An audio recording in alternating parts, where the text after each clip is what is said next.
Bismillahirrahmanirrahim. Alhamdulillahirabbil alamin. Wassalatu wassalamu ala asyrafil anbiya'i wal mursalin wa ala alihi wa sahbihi ajma'in. Subhanaka la ilma lana illa ma 'allamtana innaka antal alimul hakim. Wa la hawla wa la quwwata illa billahil aliyil azim. Saudara dan saudari sekalian, pertama-tama kita mengucap syukur kepada Allah Subhanahu wa taala dengan kesyukuran yang tidak terhingga banyaknya di atas segala limpahan nikmatnya dan rahmatnya kepada kita semua, khususnya nikmat Islam yang kita miliki ini. Kita masih lagi dalam surah Al-Hadid. Sebagaimana kita sedia maklum bahawa Quran ini dari satu segi dia adalah ibadat. Kita baca Quran, kita mengaji Quran, apa saja berkait dengan Quran ni dikira ibadat. Besar tak besarnya mengaji Quran ni, sekali mari mengaji seperti Tuhan bayar pahala seperti mengerjakan haji yang sempurna hajinya, sekali mari. Nak ayat betapa besarnya nilai mengaji Quran ni dari segi ibadat. Yang kedua, Quran juga merupakan tarbiyah, pendidikan kepada kita semua, pimpinan kepada kita semua. Jadi kita mengaji ni bukan setakat nak baca, bukan setakat nak faham, tapi sekaligus kita nak didik diri kita, nak betul diri kita supaya kita ni betul dengan Quran. Dalam hidup ni ada dua perkara. Pertama Quran, yang kedua syaitan. Hak berlawan dengan Quran tu syaitan. Jadi manusia ni menjadi rebutan, dia berebut di antara Quran dengan syaitan. Jadi kita jangan ada lock diri kita ni dipimpin oleh syaitan, dididik oleh syaitan dan dikecing oleh syaitan dalam telinga. Syaitan buat jamal, buat tandah kita. Disebut dalam satu hadis Nabi sallallahu alaihi wasallam, dalam satu riwayat, ada seorang sahabat cerita ke Rasulullah, Sianu bin Sianu semalam tidur jok di awal malam, siapa kecerah? Tidur dia tu jok di awal malam, siapa cerah? Tak bangun nak sembahyang malam. Tak bangun nak sembahyang malam, tak bangun nak sembahyang tahajud, tak khabar apa. Rasulullah jawab, dia telah dikecing oleh syaitan dalam telinga dia. Syaitan kecing dalam telinga menyebabkan tidur tak khabar apa. Jadi apa dah siapa aku pergi kat syaitan pah kau telinga, dah masuk pah ke dalam telinga lah tu. Nak royak dia ni tak cara kepada musuh. Lock diri dia sampai syaitan boleh kuasai, boleh buat jambai, buat tandah dalam telinga dia. Ini akibat daripada tak terdidik dengan Quran. Jadi syaitan boleh masuk rapat. Itulah Quran ini sebagai tarbiyah, pendidikan kepada kita semua, dan kita semua kena berusaha supaya kita menjadi anak didik Quran. Keluarga kita pun begitu juga, biar boleh mengaji Quran, didik dengan Quran, semua sekali biar selamat dunia akhirat. Yang ketiga, Quran ini adalah wiqayah. Wiqayah mana apa? Penjagaan. Quran ini penjagaan. Kita nak bertakwa kepada Allah, nak jaga diri kita, mestilah dengan cara Al-Quran. Jadi Quran ni akan jaga kita atas dunia sampai bila-bila, kalau kita ikut Quran. Tapi kalau kita tak berdali kepada pimpinan Quran, kita tak jaga Quran, ngaji pun tak setuh, pun tak berapa pun tak berdali langsung dengan Quran, maka Quran tidak akan jaga kita, dan kita tidak boleh tupai dengan Quran. Jadi kalau atas dunia ni Quran kita tak boleh tupai, kita nak tupai dia di akhirat nanti, oh jauh lah. Jadi kalau kita nak tupai Quran, kita kena bersabar dengan Quran ni, biar dia jaga kita sampailah bila-bila, sampai ke akhirat nanti. Itulah tiga perkara besar Quran ni kita kena ambil perhatian. Pertama, Quran ni sebagai ibadat. Yang kedua, Quran ni sebagai tarbiyah, pendidikan kepada kita. Yang ketiga, Quran sebagai wiqayah, jaga kita, memelihara kita, kawal kita supaya kita tidak jadi sesat, tidak jadi terujung lubang, jatuh gaung, dan tak akan jatuh ke dalam neraka. Itu wiqayah, nak wiqayah. Dengan syarat kita kena jaga Quran, barulah Quran ni akan jaga kita. Kalau kita tak berdali ke Quran, Quran pun tak berdalilah kita.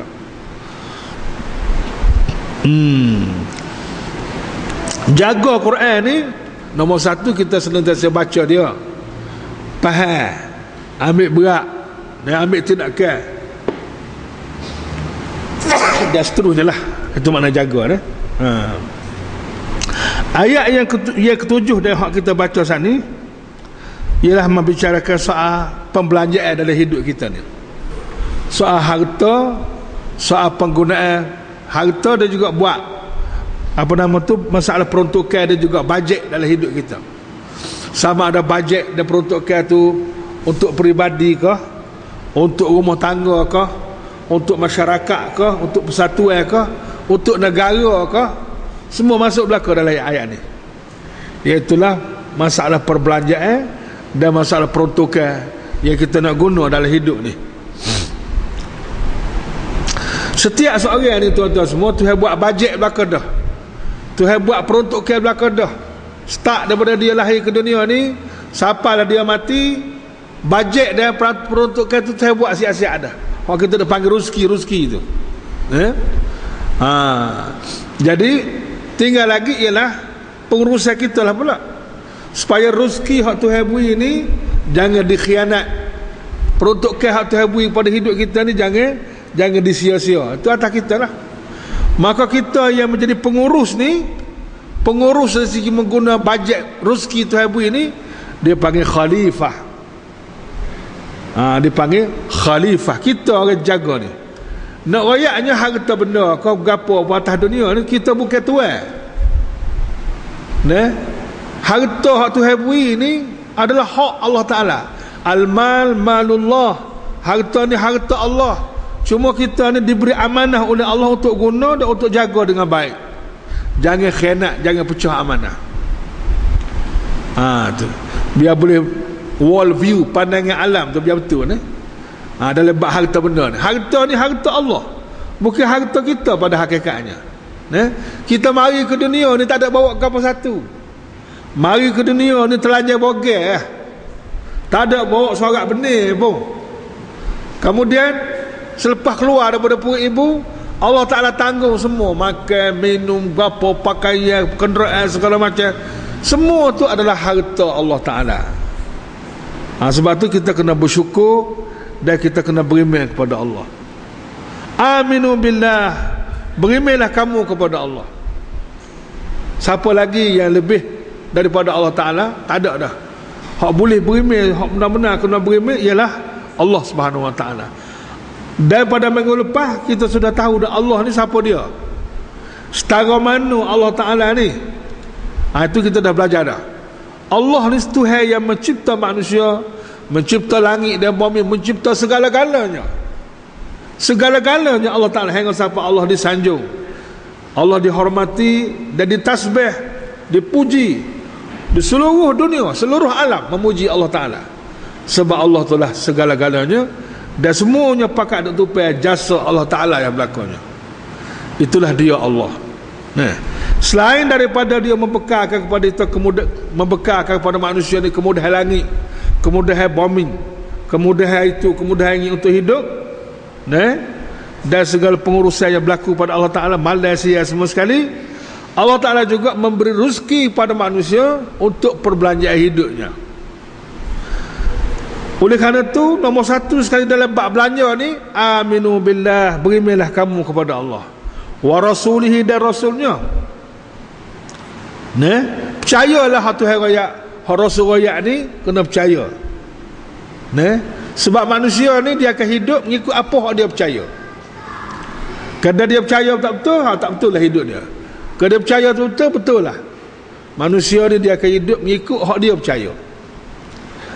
Maka dalam banyak-banyak benda hak percaya ni, maka percaya hak wajib kita kena percaya hak betul sekali ialah percaya kepada Allah dan percaya kepada Rasul. Pabi ayyi hadisim ba'dahu yu'minun. Mana lagi tak ada percakapan yang boleh kita percaya lebih daripada Allah Ta'ala. Tak ada dah. Allah lah segala-galanya. Itulah makna berimeh. Dan berimeh ni Abu Dawud sama-sama, dia ada 3 sama naik. Mengaku dengan lidah, membenar dengan hati, ikut dengan amalan. Begitulah berimeh dengan Allah begitu, berimeh dengan Rasul begitu, berimeh dengan rukun iman, semua ni kagak terlagu itulah belakangnya. Wa anfiqu, dan belanjakanlah harta yang kamu beri itu. Harta yang kamu ada tu belanja. Tuhan suruh belanja selalu, dia tak suruh cari harta ni. Timur-timur suruh belanja terus. Apa lagu tu? Tidaklah kata carilah kamu akan harta, lepas tu belanjalah. Tak, dia suruh belanja terus. Ini menunjukkan bahawa rezeki ni Tuhan siap dah. Rezeki ni Tuhan siap dah. Nah, cuma ikhtiar usaha tu termasuk dalam rangkaian pakej rezeki itulah. Rezeki tu sudah siap ada pakej dia, cuma usaha berapa sebab musabab tu termasuk dalam pakej itulah. Dan manusia dalam bab cari rezeki, cari harta benda, dia tak payah suruh, moga dia nak sama. Bagi harta ni semua orang faham belaka, dia pakai nak belaka. Jadi tak payah suruh pun. Hak kena suruh ni pasal belanja harta tu di jalan Allah tu hak kena suruhnya. Pasal dia boleh ke dia berasa hak dia, tak berasa dah hak tu sebab tu kena suruh. Dia gitu kan? Dia tak suruh cari, sebab cari ni dah jadi tabiat manusia dan nak ke harta ni. Tak pernah suruh, tak payah suruh pun. Tapi belanja ni lain. Belanja tu kena jenis orang, jenis takar jering ke. Ayuh nak boleh tubik. Itulah wa anfiqu, dan belanjalah. Belanja tu bukan semua. Mimma, sebahagian ja'alakum, sebahagian daripada harta benda pemberian Allah. Bukan hak dia buat dak pun.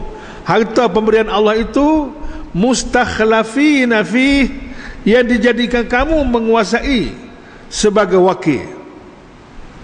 Harta ni harta Allah, milik Allah, macam diri kita lah. Diri kita ni milik Allah, bukan milik kita. Cuma kita ni diistikhlafkan, diberi kuasa. Itu mana mustakhlafina fi, diberi kuasa untuk mentarbiyah dan mengurus harta benda tu dengan baik. Bukan diberi milik secara mutlak. Allah Ta'ala tak beri milik harta kita ni secara mutlak. Dia beri secara istikhlaf, secara melantik kita sebagai wakil, dan diberi kuasa untuk mengguna, bukan untuk memilikinya secara mutlak. Milik Allah. Gitu. Itu panggil istikhlaf, dia panggil. Itu mana mustakhlafina fi, di mana kamu semua itu dijadikan menguasai harta sebagai wakil, bukan sebagai pemilik yang sebenar. Ni kita kena betul pandangan, world view kita, persepsi kita, pandangan kita terhadap harta benda ni. Kita jangan berasa milik kita. Jangan jadi macam Qarun. Qarun ni dia berasa harta dia milik dia, hak dia lah segala-galanya. Dia boleh harta benda tu kerana dia pandai cari harta benda, dia pandai tu pandai ni, sebab tu dia kaya. Dia berasa harta tu hak dia. Itu pandangan dan pemikiran Qarun. Jadi kalau zaman kita pada juga orang berfikiran lagu ni, harta ni hak dia mutlak, tak ada kena-mengena dengan Allah Ta'ala. Itulah dia panggil ideologi Qarun. Qarunism dia panggil, ideologi Qarun. Na'udzubillah min zalik. Istikhlaf ni apa ada istikhlaf? Istikhlaf ni makna penurunan kuasa. Supaya juga orang nak menikah. Orang nak menikah, katalah orang ni nak menikah pakai wali hakim. Wali hakim ke wali raja ke boleh belakang lah. Orang mari daripada jauh, dah tak ada wali nasab, wali keturunan tak ada, mati ke berapa ke ni, nak menikah boleh, tapi kena pakai wali hakim. Wali hakim ni walinya raja sebagai wali. Maka terimeh hak jun nikah ni, mengikut peraturan Majlis Agama Islam di negeri Kelantan ni, terimeh nak nikah ni tak boleh nikah kosong-kosong. Dia tak boleh nikah orang yang berwali hakim ni. Dia kena minta istikhlaf, kena minta kuasa daripada pihak sultan. Sebab sultan sebagai ketua agama, maka tak boleh nak menikah kongsi-kongsi kecuali kena ada istikhlaf. Mana pihak wali hakim raja ni perturunkan kuasa tu melalui majlis agama Islam. Majlis agama Islam tu perturun pada Tok Emir melalui istikhlaf, barulah Tok Emir tu ada kuasa dan barulah nikah tu sah. Mana-mana Tok Emir yang tak ada kuasa dan tak ada istikhlaf ni tak boleh menikah. Kalau menikah pun tak sah, sebab bukan kuasa dia. Tu nak perkata istikhlaf tu ni. Sama juga kita dengan Allah Ta'ala ni. Jadi kita ni istikhlaf daripada Allah Ta'ala. Allah Ta'ala beri kuasa kita untuk mentadbir harta benda, peruntukan penggunaan harta benda, bukan milik kita yang sebenar. Sebab tu lepas pada ni kita akan diaudit semula oleh Allah Ta'ala, dicek semula bagaimana harta benda yang diamanahkan oleh Allah Ta'ala itu dibelanja. Ada kira bercara, ada audit, ada berapa jadi mahkamah nanti. Satu sen pun akan diambil kira. Sebab tu soal perbelanjaan ni mana kena hati-hati. Sebab harta tu bukan harta kita. Jadi semenjak daripada kita ni reti harta benda, reti bab belanja ni, maka kita belanjalah dalam hidup kita ni ada dalam lima hukum. Belanja lagu ni harus, belanja lagu ni wajib, dia kata ni. Belanja lagu ni haram, belanja lagu ni makruh, belanja lagu ni harus. Itulah hukum dan undang-undang dalam bab perbelanjaan. Peribadi kau, rumah tangga kau, negara kau, semua yang berlakunya. Harta kita tu kalau kita belanja gini, hukumnya harus. Kalau belanja lagu ni, hukumnya haram. Kalau belanja lagu ni, hukumnya wajib. Belanja lagu ni sunat, belanja lagu ni makruh. 5 hukum. Tak kira lah belanja tu sekaya ke 2 riyal ke, dia masuk buk belaka, masuk dalam catatan malaikat belaka. Tu kena beringat setiap kali kita nak belanja tu, pertama pastikan hak kita belanja tu harus. Tapi kalau kita belanja hak harus rugi. Buat apa? Pasal apa? Pasal tak boleh kau bersatu. Boleh hak dunia lah, rugilah tu. Jadi kita kena cerdik dalam bab ni. Paling-paling kurang kita belanja tu biar duduk tangga sunat. Biar duduk tangga sunat, walaupun tidak banyak. Hak tinggi lagi belanja kita hak wajib. Hak wajib ni hak jaga rumah tangga, nafkah anak bini, belanja sekolah, semua tu wajib belaka tu. Daripada tu banyak lagi lah hak wajib-wajib dah. Termasuklah juga belanja untuk beri zakat dan sebagainya. Itu belanja yang wajib. Membantu perjuangan Islam juga ada belanja yang wajib.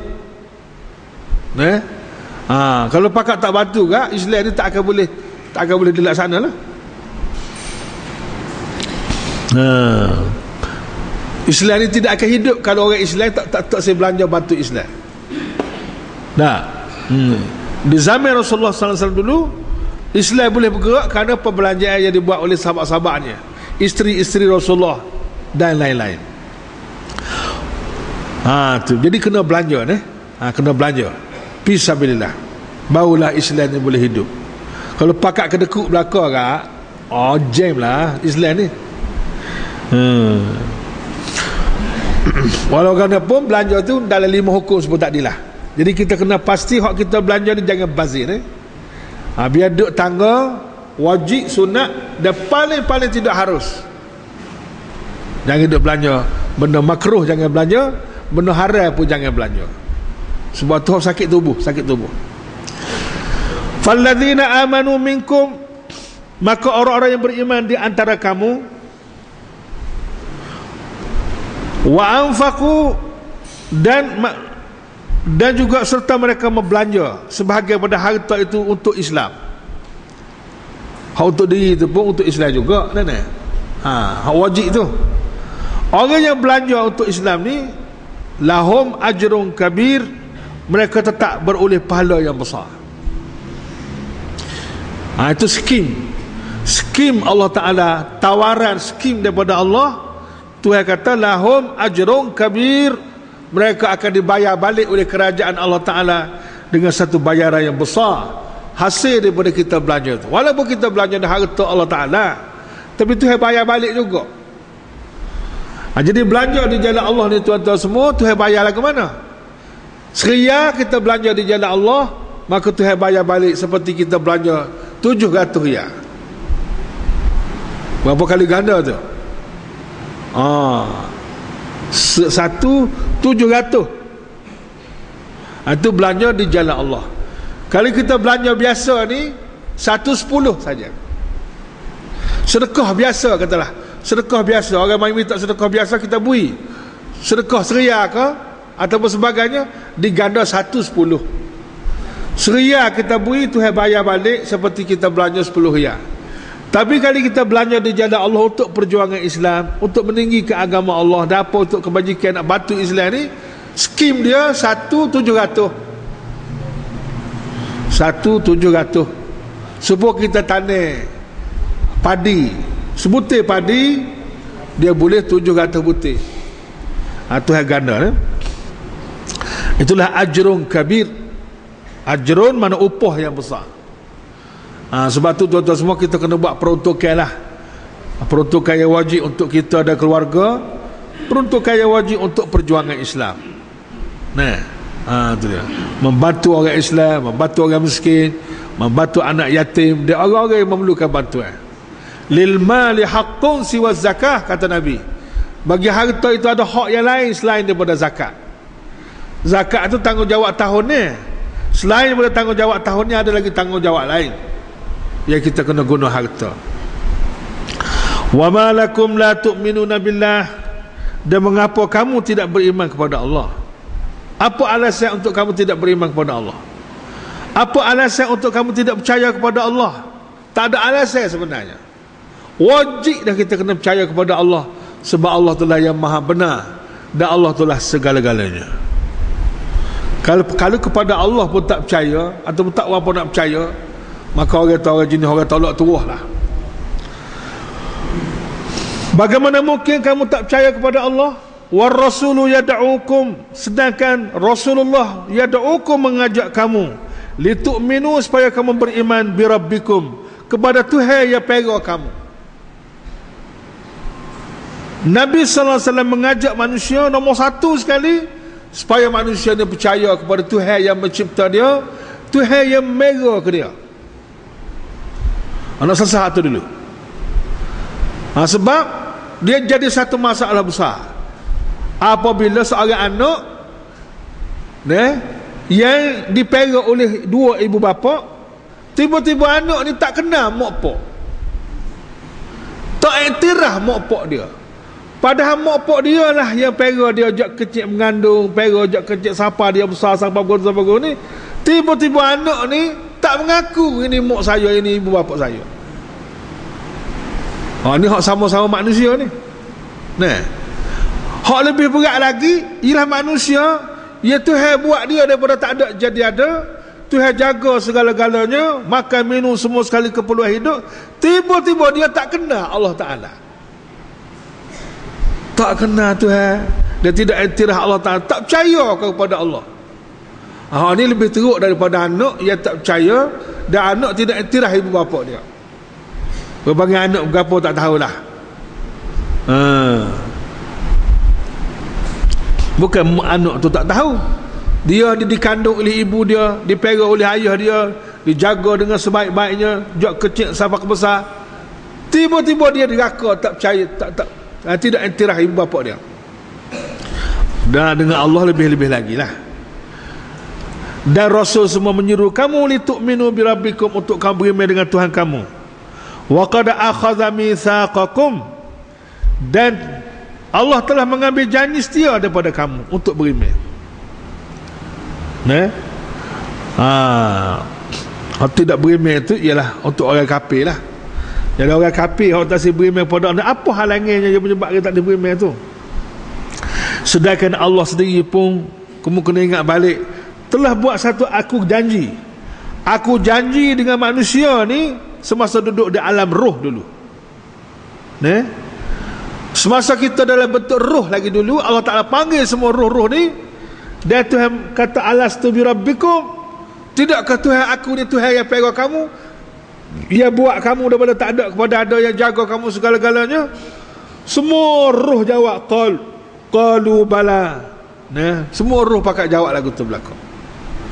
Dan selepas pada roh ni dipasal dengan jasad dan lepas mari ke dunia ni, Allah Ta'ala pula buat mari dalil bukti, hujah mengatakan Allah Ta'ala ni ada dan jelas ada, walaupun tak nampak, tak boleh nak kesan dengan panca indera, tapi bukti-bukti yang menunjukkan adanya Allah, langit, bumi, segala kemudahan yang ada ni, bukti Allah Ta'ala berlaku, supaya manusia boleh faham. Nah, takkanlah kamu tak berimeh juga.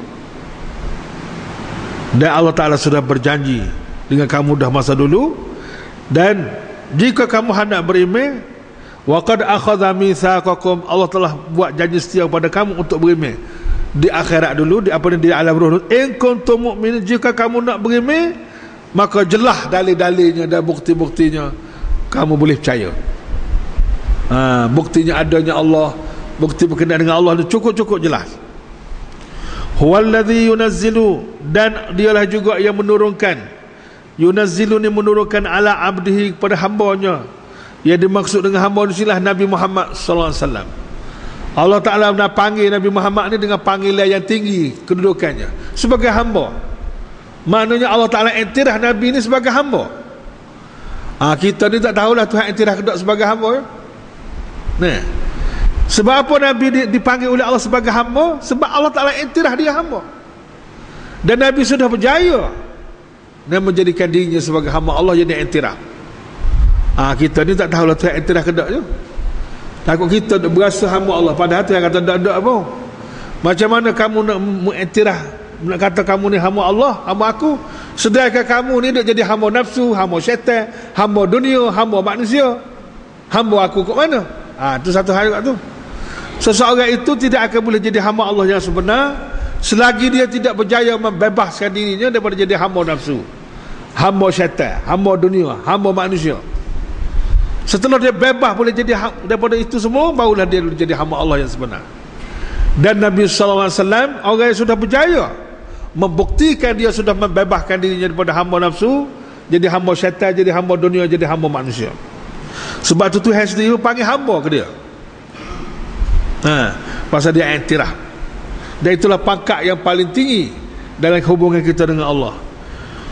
Huwallazi yunazzilu ala abdihi, dialah yang menurunkan kepada hambanya. Hambanya di sinilah Nabi Muhammad sallallahu alaihi wasallam, sebaik-baik hamba Allah di dunia ini. Waktu turun ke apa nama? Ayatin, keterangan-keterangan Al-Quran, bayinat, yang terang nyata. Dan turunnya Quran ini pun sebagai bukti adanya Allah, sebagai bukti bahawa Allah ni cara kepada manusia ni, cakna terhadap manusia sampai waktu turun Quran lah. Quran itu pula jelas pula tu. Itu mana ayatin bayinat. Tujuannya liyukhrijakum, untuk mengeluarkan kamu semua hai manusia, minaz zulumat, daripada gelap gelita kekufuran, daripada gelap gelita kejahilan, jahiliah, ila nur, kepada cahaya iman yang terang benderang. Itu tujuan Tuhan waktu turun Quran ni. Nak suruh kita ni keluar daripada gelap pergi kepada cerah. Sebab manusia ni kalau duduk dalam gelap kan, macam-macam boleh jadi. Orang berjalan dalam gelap, dia sepak sana, juluh lubang, teratuk sana, teratuk sini. Pasal apa?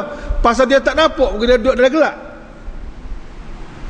Jadi Tuhan waktu turun Quran ni nak suruh ada cahaya, supaya dia duduk dalam gelap, dia duduk dalam cerah, zahir dan batin. An-Nur itu ialah agama Allah, kitab Allah yang dibandingkan seperti cahaya. Dan cahaya ni menjadi pembantu kepada mata kita. Mata kita ni kalau tak ada cahaya, dia tak nampak. Tak sedut royak mata sihat, mata apa, kedai tak ada cahaya, dia tak akan nampak. Sebab mata ni dia kena campur dengan cahaya, barulah dia nampak. Kalau berharap ke mata saja nak nampak, tak boleh pergi kalau tak ada cahaya. Jadi Allah Ta'ala waktu turun Quran ini sebagai cahaya untuk menghilangkan kegelapan dalam kehidupan kamu. Begitulah jasa Allah kepada manusia. Jadi masalahnya Tuhan waktu turun cahaya suruh duduk dalam cerah, kita tak sedar duduk dalam cerah, duduk dalam gelap. Ini masalah. Keluar daripada curah, masuk gelap semula. Punah ngerti lah. Jadi punah gitu. Tak sedap duduk dalam curah. Penyakit ke apa tak sedap duduk dalam curah ni? Jadi kalau duduk dengan Islam, duduk dengan betul, duduk dengan ajaran Quran, tak sedap dia. Sudah hak jahiliah tu. Hak duduk dalam keadaan memuja nafsu, memuja manusia, memuja syaitan, puja dunia, tu suka dia. Memuja Allah, mengagungkan Allah, dia tak suka. Ini dah jadi puak syaitan dah tu. Wa inna Allah, dan ingatlah sesungguhnya Allah itu bikum terhadap kamu la rauf, sangat-sangat kesian belah, amat belas kasihan, rahim, lagi amat mengasihani. Bikum tu terhadap kamu, atas dasar kasih, atas dasar kesian, atas dasar simpati. Inilah Tuhan waktu turun Quran. Apabila Tuhan waktu turun Quran, kita pula lari daripada Quran, tak usah guna Quran. Supaya Tuhan waktu mari matahari lah, seolah-olah gitu. Tuhan waktu mari matahari nak bercerah kita, kita pula tutup pintu, tak usah naik, tak usah nampak, tak usah cahaya matahari mampu. Jadi kita je membunuh. Tuhan membekal kemudahan itu comel dah, atas dasar kesian belah. Tapi manusia tak kesian belah ke diri dia sendiri. Allah sudah kesian belah dan simpati, tapi dia sendiri buat kejahil dia tu, dia tak reti nak kesian belah ke diri dia sendiri. Dan dia tak reti nak guna kemudahan dan apa yang dibekalkan oleh Allah dalam bentuk Quran, dalam bentuk agama, dalam bentuk benda nak menyenang ke dia. Ini satu kemalangan sebenarnya, satu kemalangan. Manusia tolak tuah, orang panggil. Tolak tuah, tolak kemudahan. Ya Tuhan nak selamat ke dia. Dia nak hidup sendiri.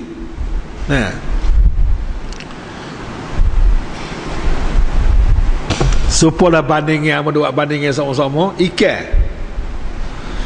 Ikan ni dia tak boleh hidup di luar pada air. Allah Ta'ala buat air tu untuk ikan tu atas dasar saksi belah lah. Moga pesing dia ni tak boleh hidup dalam air, tak boleh hidup atas darat, kena hidup dalam air sama. Jadi air itu sebagai satu rahmat untuk menyelamatkan dia.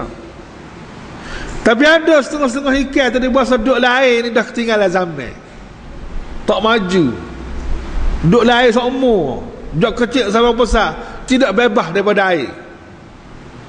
Maka dia pun mengaji mana dalam lagu tumbuh tu. Adalah tutup guru dia tu.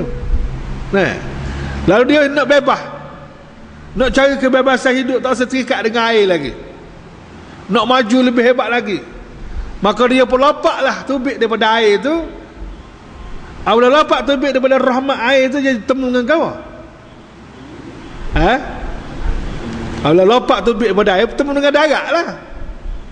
Dia gitu nah. Apabila bertemu dengan darat, baru dia tahu, darat ni lagu ni weh. Tak serupa dengan duduk dalam air. Aku ni tak sesuai duduk atas darat, dia kena duduk dalam air. Aku tak boleh duduk dalam atas darat ni, aku kena hidup dalam air. Akhir sekali lagu mana? Akhir sekali lagu mana? Mampu keras gitu sombong sangat, mampu keras itu. Sama lagi juga kita dengan Islam. Tuhan mari dengan Quran, Tuhan mari ni, Tuhan nak mari suruh hidup dengan Quran, hidup dengan ajaran Islam sebagai rahmat atas dasar saksi belah Allah Ta'ala. Sebab Tuhan tahu benar manusia ni. Tapi manusia ni sombong, angkuh, tak terikat dengan peraturan Allah, nak bebas daripada Islam, nak bebas daripada Quran, nak bebas kau turut nafsu dan sebagainya. Akhir sekali semua ikan tadi dia jadi bahan tanah. Akhirnya kisah sombong, beragah dia panggil, besar ke dirinya tidak besar mana sangat, tapi berasa besar dia. Itu dia panggil sombong. Sedangkan Nabi ni dah ajak supaya kamu beriman kepada Allah, itulah jalan selamat. Dan Allah Ta'ala waktu turun Quran pun jalan selamat. Pasal Tuhan ni bertindak berdasar atas base kepada kesian belah rahmat Tuhan. Ini rahmat Tuhan disebut dalam hadis Nabi. Dia rahmat Tuhan beri kepada manusia ni ada 100. Ada 100 semua, 100 rahmat. Ingat molek dah. Kemudian hak Tuhan beri kepada manusia atas dunia ni hanya 1% sahaja. Dengan 1% inilah manusia seni, manusia sihat, manusia hidup berkasih sayang, bersatu padu, manusia tolong menolong, manusia jadi hidup dengan baik, makan minum cukup, pakai cukup, kediaman cukup, semua keperluan hidup ada belaka, dan seni, kaya di sana. Itu semua atas dasar nikmat rahmat Tuhan 1% tu. Kaya, hebat, berapa tu baru duduk dalam lingkungan rahmat Tuhan hak 1% je. Kaya setara mana pun, seni setara mana pun, duduk dalam 1% tu je. 99% lagi Tuhan tak di akhirat dalam syurga nanti. 99% lagi. Dah. Jadi kesenangan manusia setatah dunia ni, raja kau berapa semua sekali tu, dengan segala kemewahan termasuk kita semua, dia hanya baru duduk dalam lingkungan 1% rahmat Tuhan. 99% lagi hak duk tunggu kita lepas pada ni dalam syurga. Tapi boleh 100 punya mendengar kat sini dah. Apa? Boleh nikmat Tuhan hak 1% mendengar kat sini nak terjun parit dah. Tak kenal dah Tuhan nikmat tu siapa dia, Tuhan rahmat tu siapa dia. IPC panggil Pak Uduh. Orang jadi Pak Uduh, tak menghargai nikmat rahmat Allah Ta'ala. Sedangkan wa innallaha bikum la raufur rahim, sesungguhnya Allah amat kesian belah dan amat mengasihani terhadap kamu, dan dia telah beri 1% pada nikmat daripada rahmat Allah Ta'ala ni, menyebabkan kamu senang duduk atas dunia. 1% ya. 99% lagi duduk tunggu kamu di akhirat nanti. Kamu kena usaha untuk membuat kamu layak terima 99%. Janganlah pula dengan 1% ni menyebabkan kamu terlepas dan hilang kelayakan untuk mendapat 99% lagi. Tu atas cirik bodoh lah, atas cirik bodoh. Pada cirik mana kalau tak mengaji Quran? Dia berasa cirik kalau tak mengaji Quran. Tak usah berasa cirik lah. Kalau dia tak mengaji agama, tak mengaji Quran sebutir, habis. Sebab cirik ni dia duduk sini. Dia duduk di Quran, duduk di Islam, duduk tu. Sebab tu tuan-tuan semua tolong mengaji Quran ni. Dan insya-Allah kita takut dia terlupa. Sebab kamu dah tengok orang kita ramai lagi yang tak boleh baca Quran ni. Allah, dua gapo kita duduk atas dunia puluh-puluh tahun, siapa ke Quran tak boleh baca tu, buat kerja gapo sebenarnya kita ni. Walau bagaimanapun kita akan buat satu program, akan ajar semula alif ba tak semula. Siapa-siapa nak mengaji start pada alif ba ta semula, orang tak boleh baca langsung tu, orang tak boleh baca kerana uzur tu, tak apalah nak kan ni. Minta tolong daftar dengan Al-Fadhil Ustaz. Mari kedak hari ni Ustaz Mak kita. Tak apalah, kita akan buat satu. Dah setuju dah program akan kita panggil orang mengajar start dah ada lebota semula. Nak curah lapu sikit ni. Jadi kalau Quran ni sumber cahaya, kalau Quran ni sumber cahaya daripada Allah, cahaya ni macam elektrik lah. Kalau kita kena cocoh masuk plug dah tu, baru cahaya tu mari dah. Kalau tak sambung pelak tu pak bila pun dia tak mari. Quran pun lagu tu lah juga, kena mengaji, kena baru dah mari rahmat cahaya tu. Tapi kalau Quran ni di rumah, Quran sendiri pun tak ada, Allah gelak gelemak rumah dia. Mana rahmat Tuhan dia sekat. Bukan rahmat Tuhan tu tak ada, dia sekat rahmat Tuhan. Mana dia tak sih kepada rahmat. Walaupun Tuhan tak beri rahmat, dia tak sih. Nak mana? Kemudahan yang Tuhan beri itu dia tak sih. Dia tak nampak bagian ni. Dia nampak RM ya. Kalau RM juga sungguhlah dia je. Dia ngerti hal lagu tu je. Nyanyo bagian nyanyo lah kau tu. Wa ma lakum, mengapa kamu la tunfiqun, alla tunfiqun, mengapa kamu tidak membelanja fi sabilillah belanja harta kamu di jalan Allah. Belanja hak peribadi itu tak payah suruh. Moga manusia ni kalau bawa peribadi, hak belanja di jalan Allah ni hak payahnya. Setengah-setengah orang tu nak boleh kau belanja di jalan Allah ni kena menazar dah. Noyak betapa berapa panggil? Nabi pernah tegur seorang sahabat. Seorang sahabat lagi bernazar nak buat begini. Nabi kata orang bernazar orang kedekut. Mana kalau tak sabit bernazar tak buat kakak tu. Nah. Kalau dia bernazar pasal wajib bernazar ada kepentingan dia, ada sebab baru dia buat. Mana orang tidak pemurah. Orang pemurah dia tak nanti ke bernazar nak buat benda baik. Nah. Menazar buat gapo sebab menazar hak sunat jadi wajib ya. Hak wajib dia ada dah pun tak selesai. Dia tambah wajib lagi. Nah.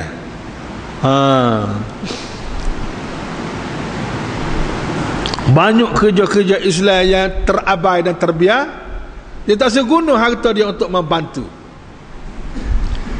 Nah. Itu pun satu hal juga tu. Kenapa kamu tak boleh belanja di jalan Allah? Bapa takut habis ke? Takut habis ke? Takut gua tu, takut gua ni ke? Tak usah duk takutlah. Kamu ni hamba Allah.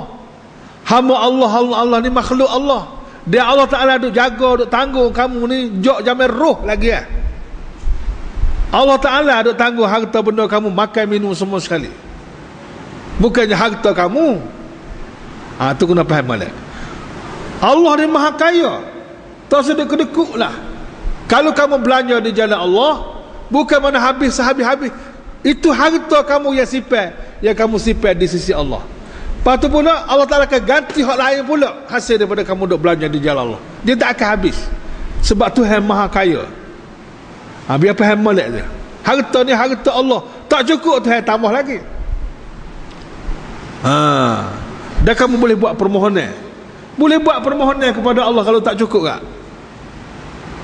Biar hubungan dengan Tuhan tu biar rapat balik. Ia duk jadi masalah kita lah ni. Kita ada Tuhan yang maha kaya, Tuhan maha kuasa, Tuhan maha segala-galanya, tapi tak reti nak guna, nak manfaat Tuhan yang ada ni. Tak reti nak memanfaatkan kehebatan yang ada pada Allah. Dah, supaya orang tu ada tanah terbiar, ada gua tu ada gua ni, tapi tak reti nak guna tanah tu untuk mendapat hasil. Asetnya banyak, mendapat hasil, tapi tak reti nak mendapat hasil daripada tu. Supaya juga kita ni ada Tuhan, ada Islam, ada God, tapi tak reti untuk mendapat hasil daripada. Ni pun satu hal juga tu. Sedangkan Allah ni walillahi mirasis samawati wal ardh.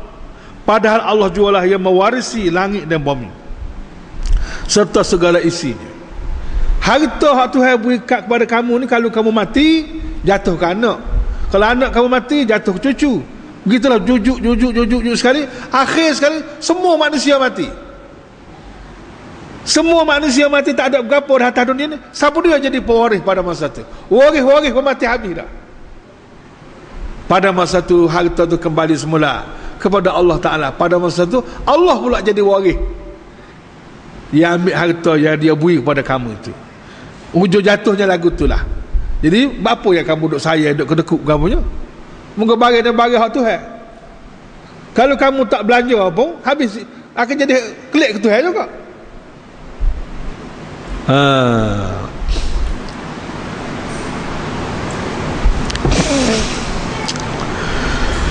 Itulah dia Allah yang mewarisi langit dan bumi serta segala isinya. Sebab hak dia, inilah dipanggil hak Allah.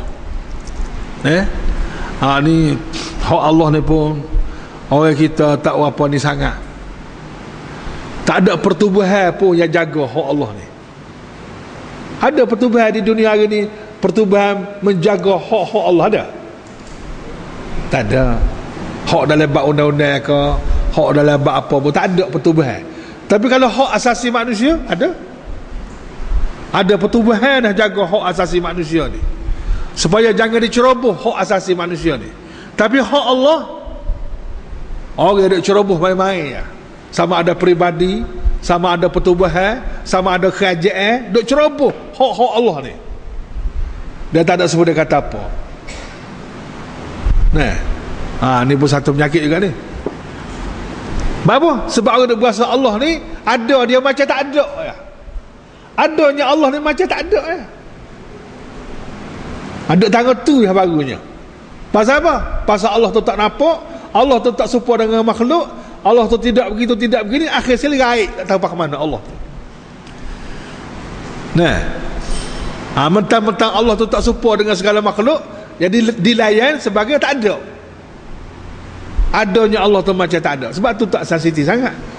Kerajaan pun tak ambil berat sangat, masyarakat pun tak ambil berat hak-hak Allah ni. Sebab adanya Allah tu macam tak ada ya. Jadi barang tak ada ni buat kira buat apa? Duk tangga tu yang baru.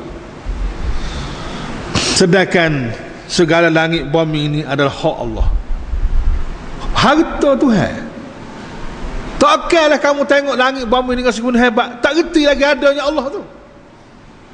Takkan langit bumi ni jadi sendiri. Situ penuh ilmu. Tak faham situ. Sebab itulah kita tuan-tuan semua tiap-tiap hari kalau boleh kita berkah molek hati tu dengan satu perkataan, Allah lah segala-galanya.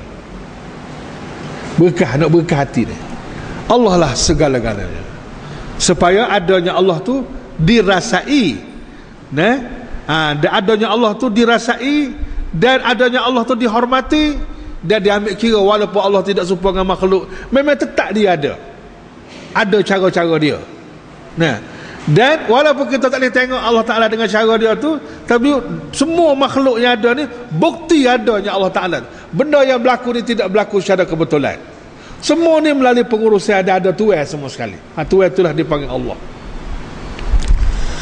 Walillahi mirasus samawati wal ardh. Allah Ta'ala lah yang jadi pemilik akhir sekali langit bumi. Lah ni Tuhan bermilik kau itu, bermilik kau ni.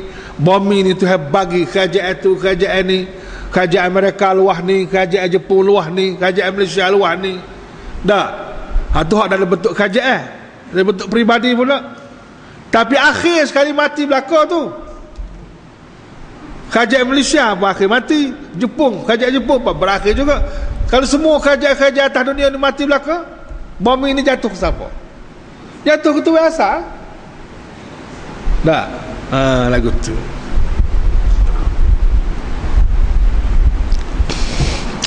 Dia supaya hak, dia punya hak undang-undang tanah negara, kanun tanah negara kan. Dalam kita duduk dalam sebuah negara ni, tanah ni katalah negeri Kelantan, tanah ni dari segi undang-undang tanah adalah hak kerajaan. Hak kerajaan belaka sebab kita duduk. Sebab tu kerajaan boleh ambil bila-bila masa saja. Sebab hak dia pada asalnya. Cuma dia beri gerai milik kita tu milik untuk guna, untuk milik sementara. Kalau kerajaan no ada kepentingan awal, dia boleh ambil semula dan dia boleh bayar ganti rugi. Sebab dari segi undang-undang tanah, tanah ni adalah milik kerajaan. Tu dah lebat kerajaan dah. Lepas tu kerajaan bagi ni, tu mengikut undang-undang ada bagi ni bukan arti memilik mutlak. Sebab itulah kalau tanah tu tak dibayar cukai, tak bayar hasil, kerajaan boleh rapah. Katalah tanah benar, kalau tanah bukan tak bayar hasil kan, ada kaedah lah, ada undang-undang, berapa lama tak bayar begini, kerajaan boleh ambil balik sebab tanah tu tanah kerajaan. Tapi kalau dengan kerajaan orang berasa molek, kalau dengan Allah ni orang tak berasa molek. Sebab orang dia tengok Tuhan ni bukan kerajaan, bukan pihak berkuasa. Sebab tu tiap-tiap pagi Nabi kita ajar suruh baca doa, asbahna wa asbahal mulku lillah. Doa ni besar ni, doa kerajaan ni, doa pihak berkuasa. Biar kita khabar kata, asbahna, kami berada di waktu pagi, wa asbahal mulku lillah, dari waktu pagi ini ialah duduk di bawah pemerintahan dan kuasa Allah Ta'ala. Baru kita berasa Allah ni pihak berkuasa, Allah ni kerajaan, Allah ni pihak berkuasa. Adanya Allah ni memang cukup-cukup di kita terasa. Sebab tu doa Nabi ajar ni jangan tinggal, asbahna wa asbahal mulku lillah dan sampai akhir. Gitu. La yastawi minkum, dalam sejarah perjuangan Islam dia ada dua sejarah. Sejarah perjuangan Islam ni dia panggil ada dua episod. Pertama, semenjak Nabi kita bangkit berdakwah dan bergerak dengan Islam, dengan jumuah Islam pada masa tu, sebelum kemenangan negeri Mekah, itu dipanggil qabla al-fath.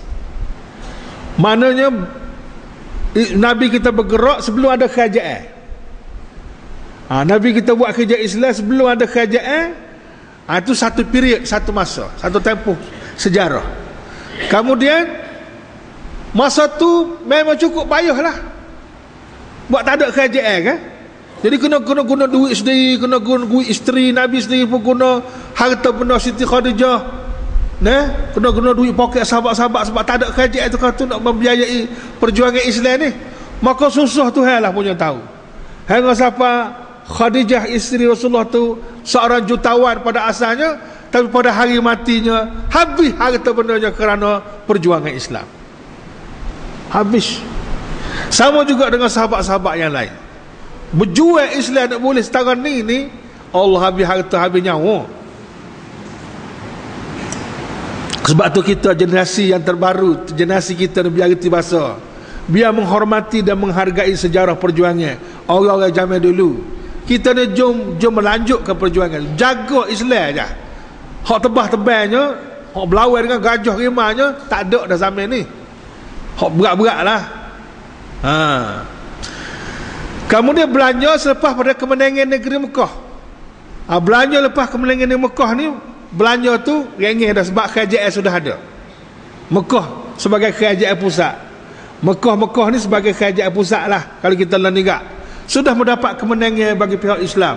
Jadi pada masa tu Islam sudah ada kerajaan. Dulu Islam tak ada kerajaan, ada bentuk jumuah gitu je. Allah ni kerajaan sudah ada. Islam sudah ada kerajaan yang menjaga dia. Maka perbelanjaan adalah dua masa ni tak sama. La yastawi minkum, tidaklah sama di antara kamu, man anfaqa, orang yang belanja harta dia untuk perjuangan Islam, min qablil fathi, sebelum kemenangan menguasai kerajaan Mekah. Tak sama. Wa qatal, serta dia berperang. Orang yang belanja dan juga orang yang perang dalam dulu semua tentera belakang dia tak sebut kata ni. Zaman dulu sahabat Nabi ni, dialah sahabat Nabi, dialah tentera. Kerana perang agapanya orang awam ni, orang awam pun dia, tentera pun dia. Tidak sebut kata ni sektor tentera suku, sektor awam suku. Tak. Kalau sektor berlaku apa-apa nak perang, akan susah buka bawah tentera dengan polis ya. Orang awam ni jual lari ya. Tidak gitu kan. Bukan tak kerti kan senjata pun tak kerti, kan pun tak kerti. Pasal orang awam sudah tidak tentera. Tidak macam Singapura. Singapura ni rakyat dia tu sudah dilatih dengan tentera. Kalau berlaku apa-apa rakyat dia boleh perang. Dan landasan di Singapura tu, landasan jalan raya tu sudah boleh, kapal terbang boleh turun atas landasan jalan raya. Dia sudah dilatih dengan ketenteraan. Siapa dia jurulatih dia? Yahudi, Israel. Itu jurulatih dia.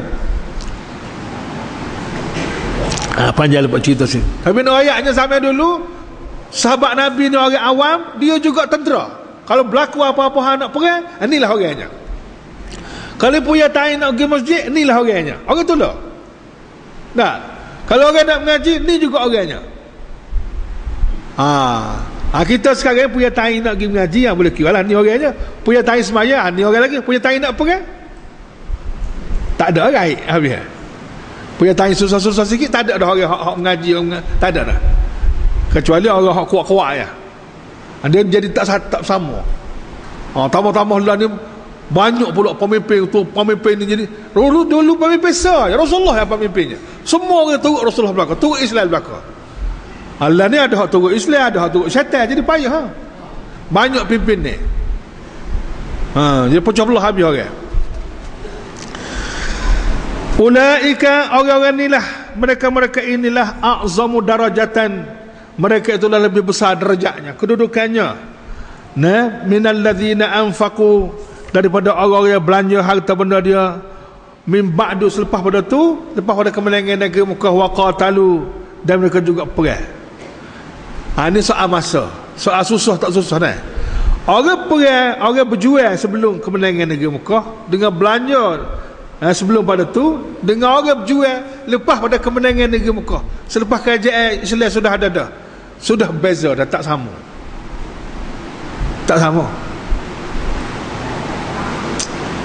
Semua kita belanja duit harta benda untuk Islam, zaman kita susah dengan zaman kita senang, tak sama dah, tak sama. Sebab zaman susah kan, nak boleh tubik seria tu Allah, nak cabut monge-monge, nak boleh tubik sepayahnya. Payah senang ni kak, gitu-gitu ya nak. Sama juga kalau kita belanja di jalan Allah, 10 tahun dulu kita buat kebajikan, dengan kita buat kebajikan 10 tahun kemudian, tak sama dah. Sebab kebajikan kita buat 10 tahun dulu, Tuhan pera dia, Tuhan jaga dia, supaya anak utuh dia khobsah. Supaya pohon kayu kita tanam dulu 10 riyal, loan ni tidak 10 riyal dah. Dah naik berkali ganda dah. Dia khobsah. Jadi kalau kita baru nak belanja hari ni, boleh lambat lagi lah nak besarnya. Dia rupa-rupanya harta kita belanja tu dia hidup, dia hidup di sisi Allah Ta'ala. Tuhan hidup, tidak mati. Tidak kata kat statik dia 10 riyal situ dah. Tuhan hidup supaya anak unta ataupun pohon kayu yang dibesar-besarkan. Kalau tuan-tuan tak percaya kamu, nanti tengok lepas pada mati dah.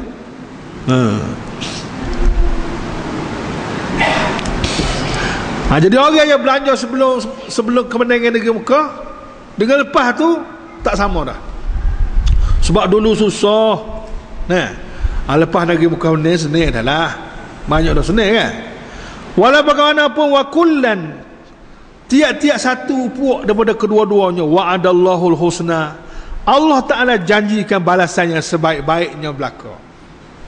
Sebab mereka dulu berjuang Islam, hak dia ni berjuang Islam, ikhlas belaka, Tuhan akan bayar dengan bayaran yang baik belaka. Cuma lebih tu tak boleh lari dah, kelebihan tu tak boleh lari dah lah. Tu anugerah Allah Ta'ala, tak boleh kata apa dah, tak boleh berki tempat tu. Tapi Tuhan janji nak beri syurga belaka, hidup senang belaka. Wallahu bima ta'maluna khabir, dan ingatlah Allah amat mendalam pengetahuannya. Allah Ta'ala tahu, khabir, tahu sungguh-sungguh akan apa yang bima ta'malu, dengan apa yang kamu kerja. Hak kamu duk buat dulu kalau ni kau akan datang kau, Tuhan tahu siapa ke peringkat mana. Sebab sekecil-kecil benda pun Tuhan tahu. Ikhlas tak ikhlas pun dia tahu. Ya kamu duk belanja jadi ikhlas tidak ikhlas. Kalau ikhlas ni setara mana? 100% kau tak 100%. Tu Tuhan tahu pula. Tak boleh nak susuk. Oleh kerana tu kita tahu tuan-tuan semua kena jaga molek hati tu. Hati semasa kita nak buat kerja dengan Allah ni, dia panggil kena ada ihsan. Wa'bud rabbaka, ahsin kama ahsanallahu ilaik. Al-ihsan itu anta'budallah ka'annaka tarahu. Ihsan itu iaitu kamu mengabdikan, dibuat kerja hak Tuhan suruh, seolah-olah mu ikhlas buat kerja tu supaya Tuhan tengok kamu. Wa illam tarahu fa innahu yaraka. Kalau tak boleh setara tu pun tak apalah, biar kamu boleh, biar ras kabar bahawa Tuhan tengok kamu ni. Mana kamu kena ikhlas betul. Dia kita buat kerja Islam nak menjadi ihsan ni, nombor satu lagu mana? Nombor satu kena berimeh. Kalau tak berimeh atau berimeh tu pun tak jadi ihsan. Buat baik setara mana pun, kalau email rusak, email batal, tak lagi, kena mengucap semula. Sebab tu perkara-perkara yang membatalkan email ni kena mengaji molek. Nombor dua, dia kena ikut syariat. Syariat yang diajar oleh Nabi SAW, peraturan dia tu sah, batal lah, begitu lah, begini, kena ikut syariat tu. Nombor tiga, kena ikhlas. Ikhlas ni kerana Allah Subhanahu wa taala, tidak kerana siapa-siapa. Bukan kerana mu Malaysia, kerana Allah. Mu Malaysia ni negara kami, alatnya.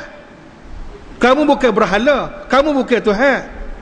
Bukan kerana-mu Malaysia, kerana Allah. Jangan dia buat syirik Malaysia dengan Allah kita. Kiblat niat ni Allah, bukan Malaysia. Duk main kerana-mu Malaysia.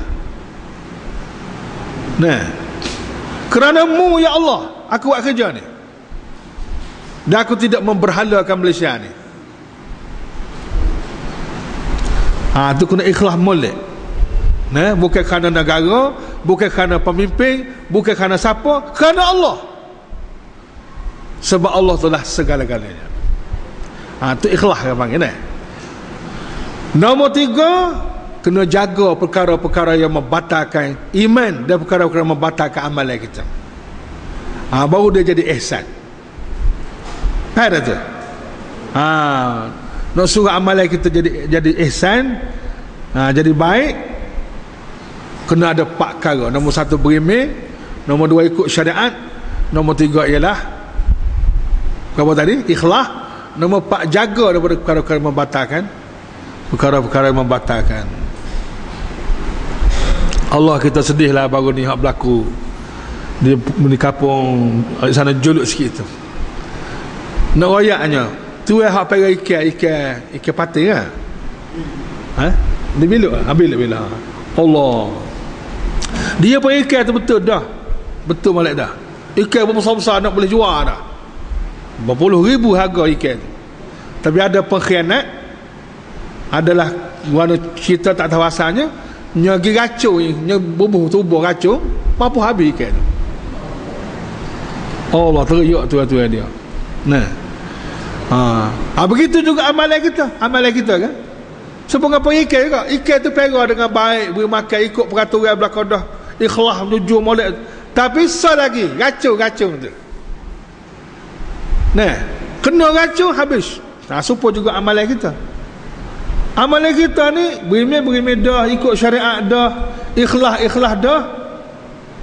Mari racun sekali, habis, mampu ke habis iman kita. Lagu itulah iman kita je. Amalan kita pun lagu itulah. Sebab tu wallahu bima ta'maluna khabir. Tuhan tahu belaka apa yang kamu buat ni. Membuat ni berdasar kepada iman ke tidak? Kamu buat ni berdasar kepada syariat Islam ke tidak? Kamu buat ni ikhlas ke tidak? Kamu buat ni ada ke tidak perkara-perkara membatalkan dia? Adalah bab negara pun gitulah juga. Memimpin negara, kita bernegara pun lagu itulah. Tuhan tahu dalam bernegara ni berimeh ke tidak dalam bab bernegara. Ikut undang-undang Islam, ikut syariat ke tidak dalam bab bernegara. Dah, ikhlas ke tidak kita bernegara. Sama ada pemimpin ke rakyat ke supaya. Selagi ada ke tidak benda-benda yang boleh meracuni, memusnahkan rakyat dan pemimpin dalam bernegara. Pak perkara tu juga supaya. Supaya dia tak boleh bernegara ni cara lain. Supaya mau cerita baru ni, orang pergi melawat makam Imam Bukhari di Bukhara. Apabila orang tanya pelancong, pemandu pelancong, saudara duduk di negara komunis ni lagu mana? Orang Islam di negara komunis ni macam mana? Dia jawab, saya seorang Islam, tetapi saya juga dari segi negara seorang komunis. Boleh main lagu tu. Dia dari segi agama dia seorang Islam, tapi dari segi negara dia seorang komunis. Jadi komunis Islam, mana boleh syirik gitu? Tak boleh syirik kat Islam dengan komunis. Punuh Islam tu kalau kamu duk pergi komunis kan? Apa? Tak nanti ke komunis nasionalis pun siapa? Supaya ke? Nasionalis ke kapitalis ke berapa segala. Tak boleh lagi. Dia kena Islam ya. Islam dalam bab agama, Islam juga dalam bab negara. Dan negara kita sudah comel dah kena dari segi perlembagaan. Dari segi perlembagaan negara kita ni, perkara 3 perlembagaan negara, Islam adalah agama persekutuan. Comel dah. Islam adalah agama persekutuan. Mana negara kita ni ada agama. Nama agama di Malaysia ni. Agama kepada negara Malaysia ni Islam. Sepatut semua pemimpin daripada nombor 1 atas sekali tu sampai ke bawah ni kena buat Islam, kena memerintah mentadbir Malaysia ni ikut perlembagaan, iaitulah perkara 3 perlembagaan Malaysia. Islam adalah agama persekutuan. Mana-mana tindakan undang-undang, ke ekonomi, ke politik, ke ia bercanggah dengan agama negara, tak boleh buat sama sekali. Sebab itu bercanggah dengan perlembagaan negara ni. Tapi dah boleh kau pemimpin ni kan jangan ganya kau asyik ikut dah. Tu punah. Dari segi susun atur tu bagus dah. Dari segi itulah. Dari segi tu. Patutnya kocah lain tu punah habis aja. Walau bagaimana pun tuan-tuan semua, wallahu bima ta'maluna khabir. Buatlah nak buat guana pun Tuhan tahu belaka. Ada dalam buk belaka, ada dalam pura belaka. Lepas pada ni kita akan bertemu di mahkamah Allah Ta'ala pula. Kita rakyat Malaysia, kita pemimpin Malaysia, kita warga negara Malaysia, kita negarawan Malaysia akan bertemu dengan Allah di mahkamah agung pada masa itulah kita akan tahu siapa dia betul, siapa dia salah. Wallahu khabirum bima ta'malun. Allah Ta'ala tahu belaka hak kamu buat. Tak boleh nak susu. Dia Tuhan akan dedah semula. Akan dedah semula apa yang berlaku di Malaysia ini.